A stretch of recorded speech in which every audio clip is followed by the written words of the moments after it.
नमस्कार मित्रों। वर्ष 2023 में 17 जनवरी से शनिदेव का जो परिवर्तन हो रहा है, राशि परिवर्तन, वो मकर राशि से कुंभ राशि में जा रहे हैं।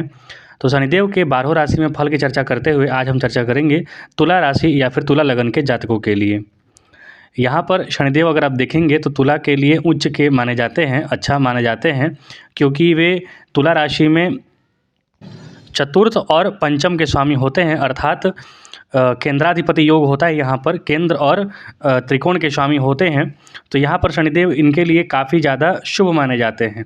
तो अभी ये वर्तमान में शनिदेव चतुर्थ भाव में इनके चल रहे थे, जो कि अगले वर्ष वो वर्ष 2023 में 17 जनवरी को इनके पंचम भाव में चले जाएंगे। अर्थात ज्ञान के भाव में, सूक्ष्म भाव में, सूक्ष्म सोचने समझने की शक्ति जो होती है उसके भाव में चले जाएंगे, संतान के भाव में चले जाएंगे, इच्छाओं के भाव में चले जाएंगे, और साथ ही साथ उससे हम पेट, उदर वगैरह भी देखते हैं।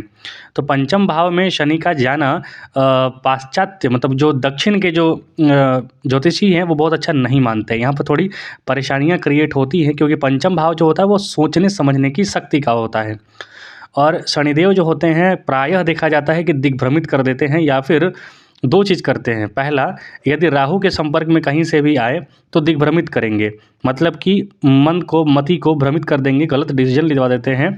या फिर वो शनिदेव कहीं से भी स्पष्ट, शुद्ध और आपके लिए कुंडली में भी अच्छे हैं तो लोगों का परिचय करवा देंगे आपसे। अर्थात जो लोग आप अपना शुभचिंतक मानते हैं, अपना हित चिंतक मानते हैं, अपना एकदम करीबी जान पड़ते हैं, वैसे लोग आपको धोखा देंगे, उनका चरित्र आपके सामने रख देते हैं।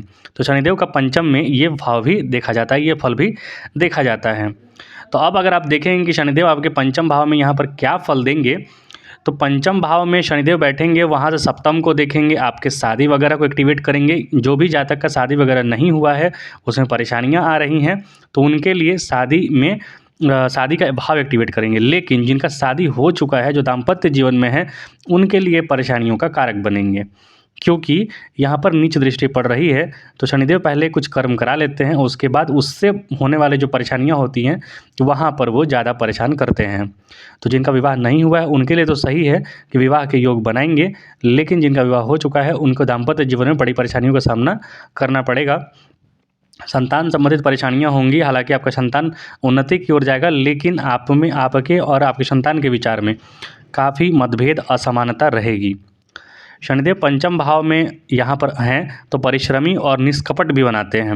मतलब कहीं से भी राहु वगैरह का दृष्टि वगैरह नहीं पड़ रहा है, शुद्ध बैठे हुए हैं।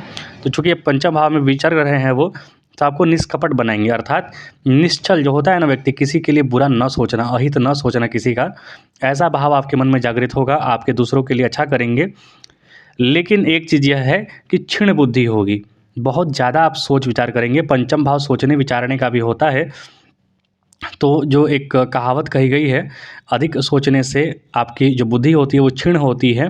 तो यहाँ पर यही चीज़ लागू होगा, बहुत अधिक ना सोचें, ब्रश अप करते रहें, दिमाग को फ्रेश अप करते रहें। बहुत अधिक एक ही चीज़ पर ज़्यादा सोच विचार ना करें। किसी भी चीज़ को अगर आपके हाथ में ना हो, आपसे ना हो रहा हो, तो उसे भगवान पर छोड़ देना चाहिए, समय पर छोड़ देना चाहिए, ना कि उस पर ज़्यादा सोच विचार करना चाहिए। बहुत ज़्यादा सोचने विचारने से भी कार्य नहीं होता है।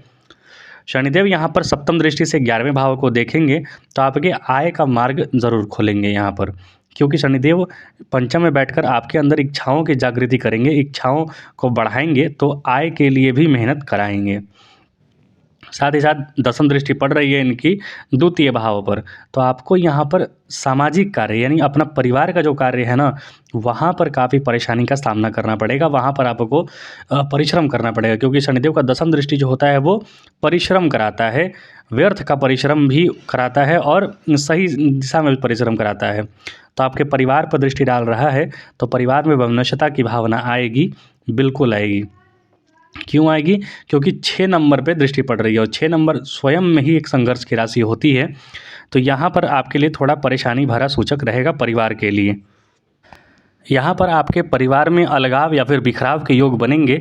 आपका स्वयं का पैतृक संपत्ति वगैरह फंसने का योग बन रहा है, या फिर पैतृक संपत्ति बिकने का, या फिर उनसे अलग हटने का योग यहाँ पर बन रहा है। तो वहाँ पर परिवार में या फिर अपने पैतृक संपत्ति के लिए काफ़ी सचेत रहें, सतर्क रहें, क्योंकि पिछले वर्ष आप ढैया में थे, आपका ढैया से आप बाहर निकल रहे हैं, काफ़ी परेशानी में थे, लेकिन एक चीज़ यहाँ पर आपको फ़ायदा पिछले ढैया में हुआ होगा कि आपका नवीन घर या फिर ज़मीन की खरीदारी आपने की होगी।